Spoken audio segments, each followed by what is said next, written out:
Hai guys, come back to my channel. Jangan lupa ya, subscribe di bawah ini dan bunyikan lonceng supaya tidak ketinggalan video terbaru dari saya. Assalamualaikum warahmatullahi wabarakatuh.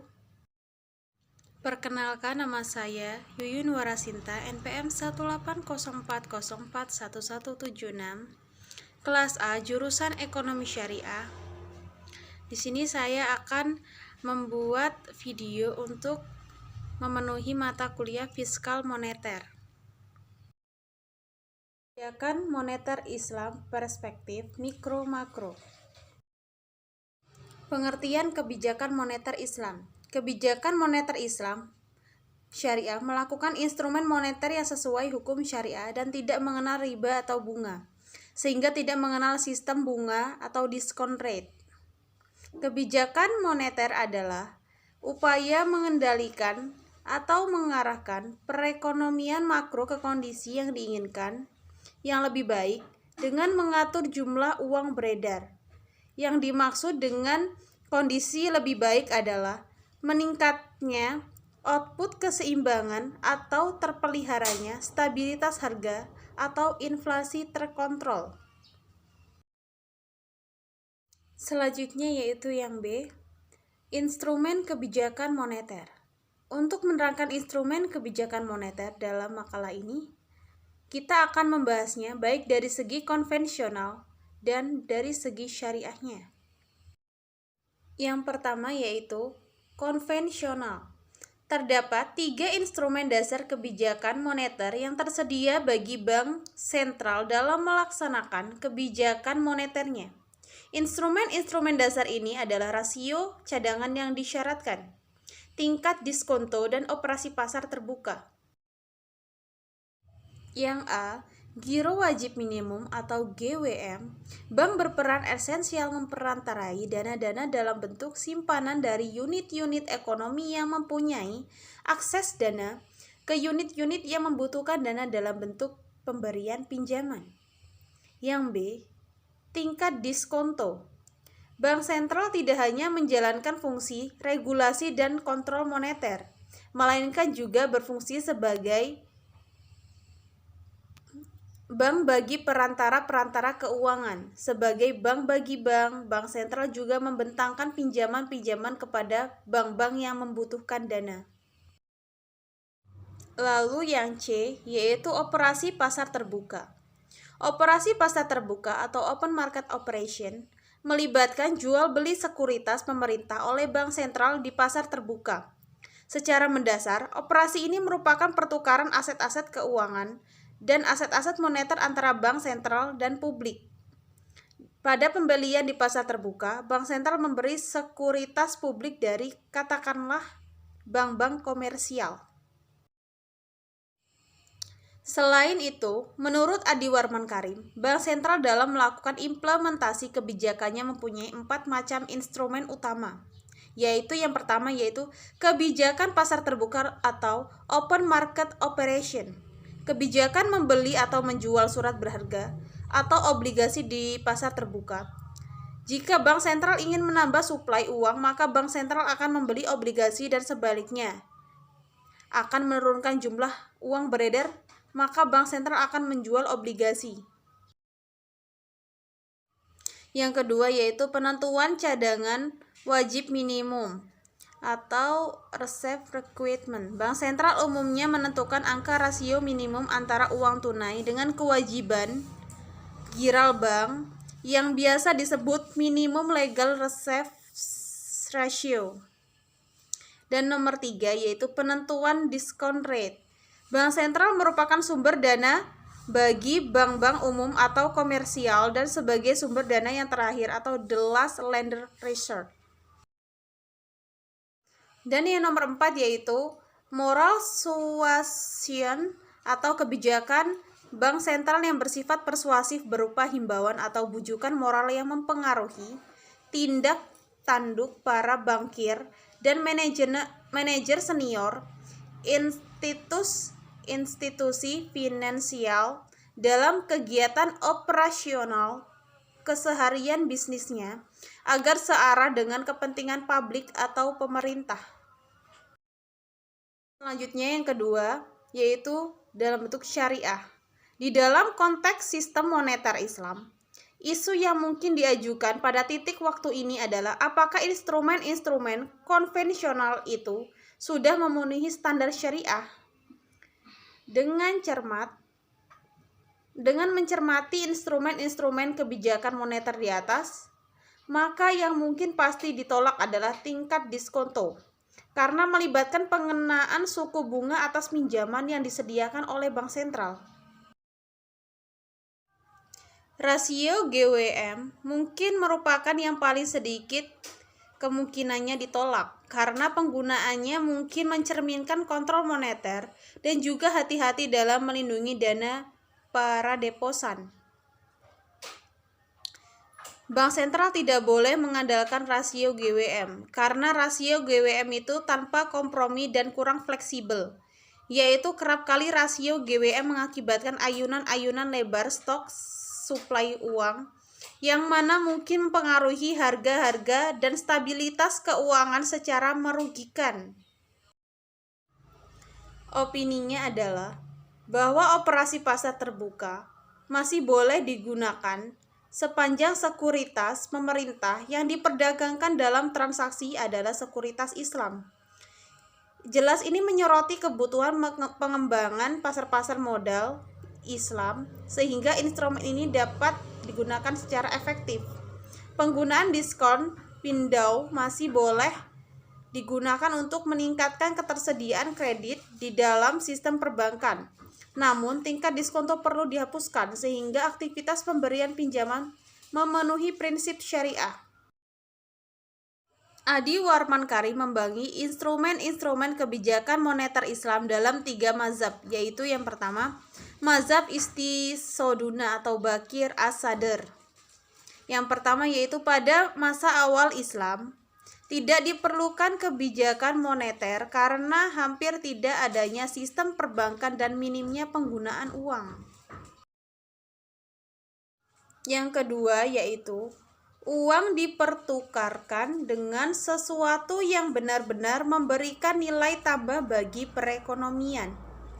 Lalu yang ketiga, perputaran uang dalam periode tertentu sama dengan nilai barang dan jasa yang diproduksi pada rentang waktu yang sama. Yang B yaitu mazhab kedua, bertujuan untuk memaksimalkan sumber daya yang ada agar dapat dialokasikan pada kegiatan perekonomian yang produktif melalui instrumen-instrumen dues of idle fund yang dapat mempengaruhi besar kecilnya permintaan uang agar dapat dialokasikan pada peningkatan produktivitas perekonomian secara keseluruhan.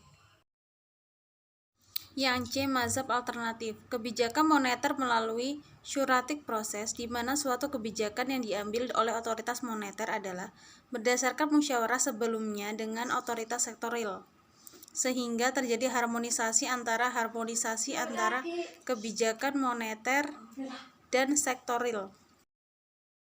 Selanjutnya yaitu yang C, sejarah kebijakan moneter Islam.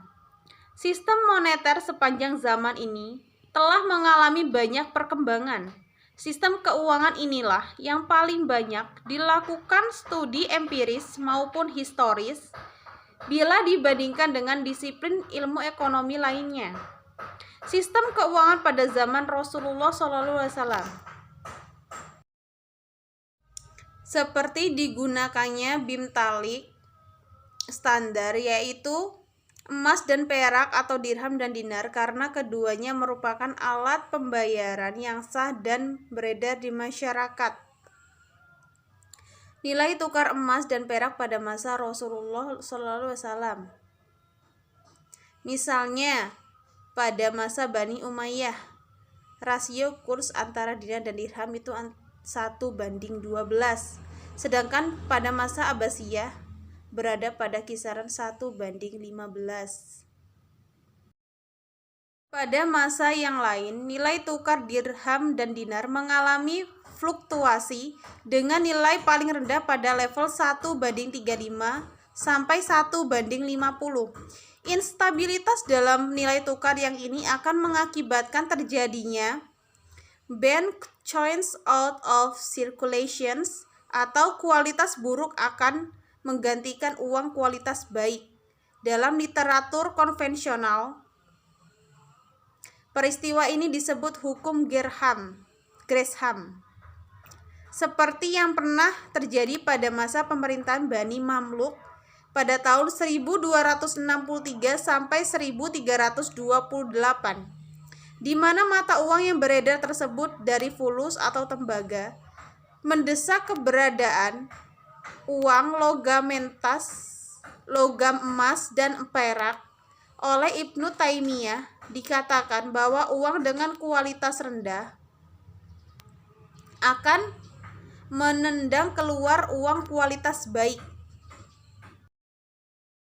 Perkembangan emas sebagai standar dari uang beredar mengalami 3 kali evolusi, yaitu yang pertama the gold chain standard, di mana logam emas mulia sebagai uang yang aktif dalam peredaran. Yang kedua yaitu the gold bullion standard, di mana logam emas sebagai parameter dalam menentukan nilai tukar uang yang beredar. Dan yang nomor 3 yaitu the gold exchange standard atau Bretton Woods system, di mana otoritas moneter menentukan nilai tukar domestic currency dengan foreign currency yang mampu di-backup secara penuh oleh cadangan emas yang dimiliki.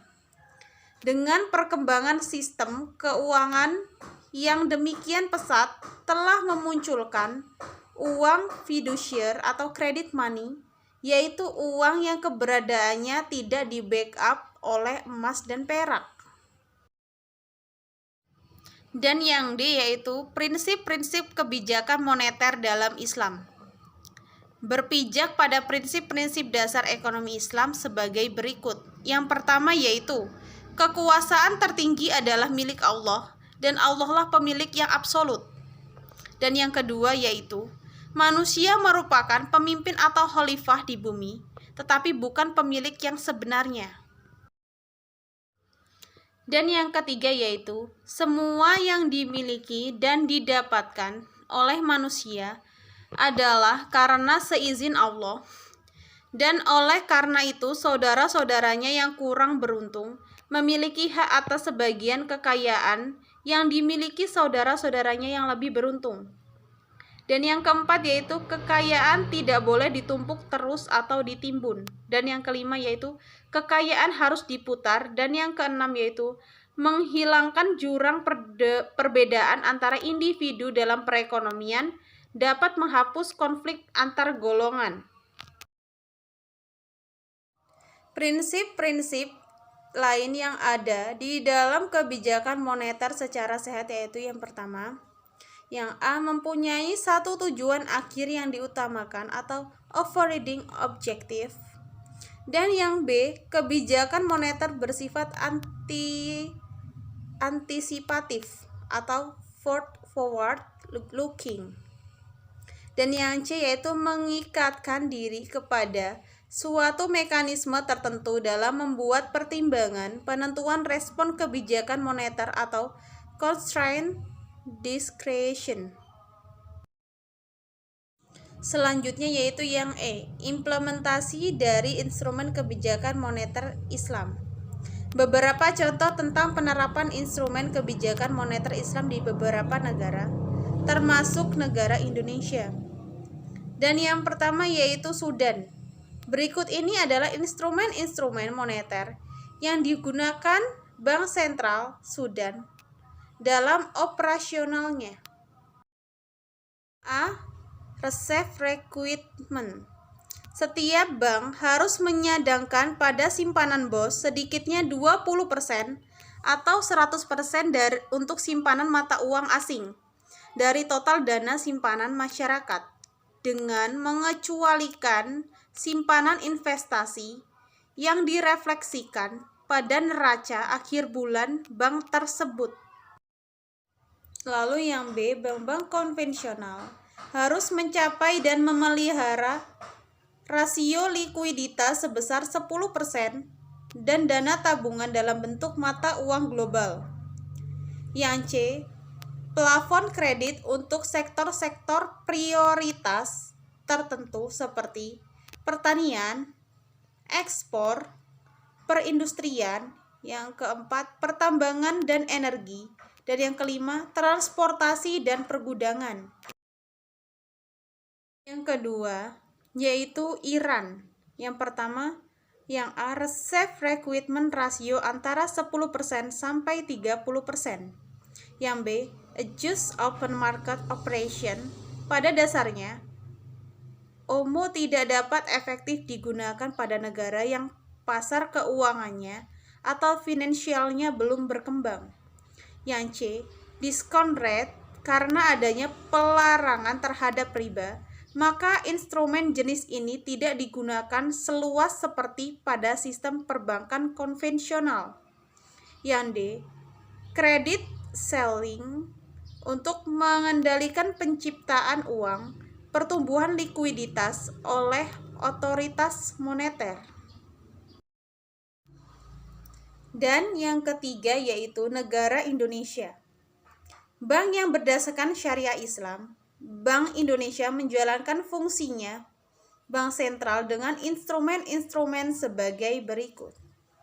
Yang A, giro wajib minimum atau GWM, biasa dinamakan juga Statutory Reserve Requirement, adalah simpanan minimum bank-bank umum dalam bentuk giro pada BI yang besarnya ditetapkan oleh BI berdasarkan persentase tertentu dari dana pihak ketiga.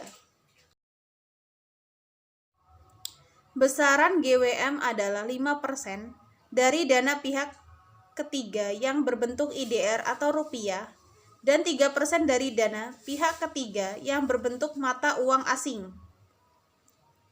Lalu yang B, sertifikat investasi mudharabah antar bank syariat atau sertifikat IMA, yaitu instrumen yang digunakan oleh bank-bank syariah yang mengalami kelebihan dana untuk mendapatkan keuntungan. Yang C, yaitu sertifikat wadiah Bank Indonesia atau SWBI, yaitu instrumen Bank Indonesia sesuai dengan syariah Islam. SWBI juga dapat digunakan oleh bank-bank syariah yang kelebihan likuiditas sebagai sarana penitipan dana jangka pendek. Jadi, kesimpulannya yaitu ekonomi moneter merupakan suatu cabang ilmu ekonomi yang membahas tentang peranan uang dalam mempengaruhi tingkat harga-harga dan tingkat kegiatan ekonomi dalam suatu negara. Kebijakan moneter adalah upaya untuk mencapai tingkat pertumbuhan ekonomi yang tinggi secara berkelanjutan dengan tetap mempertahankan kestabilan harga. Untuk mencapai tujuan tersebut, bank sentral atau otoritas moneter berusaha mengatur keseimbangan antara persediaan uang dengan persediaan barang agar inflasi dapat terkendali, tercapai kesepakatan kerja penuh, dan kelancaran dalam pasokan atau distribusi barang. Kebijakan moneter pada dasarnya merupakan suatu kebijakan yang bertujuan untuk mencapai keseimbangan internal, pertumbuhan ekonomi yang tinggi, stabilitas harga, pemerataan pembangunan, dan keseimbangan eksternal atau keseimbangan neraca pembayaran, serta tercapainya tujuan ekonomi makro, yakni menjaga stabilitas ekonomi yang dapat diukur dengan kesempatan kerja, kestabilan harga, serta neraca pembayaran internasional yang seimbang. Apabila kestabilan dalam kegiatan perekonomian terganggu, maka kebijakan moneter dapat dipakai untuk memulihkan atau tindakan stabilisasi. Sekian yang bisa saya sampaikan. Wassalamualaikum warahmatullahi wabarakatuh. Terima kasih sudah menonton video ini. Jangan lupa like sama komennya ya.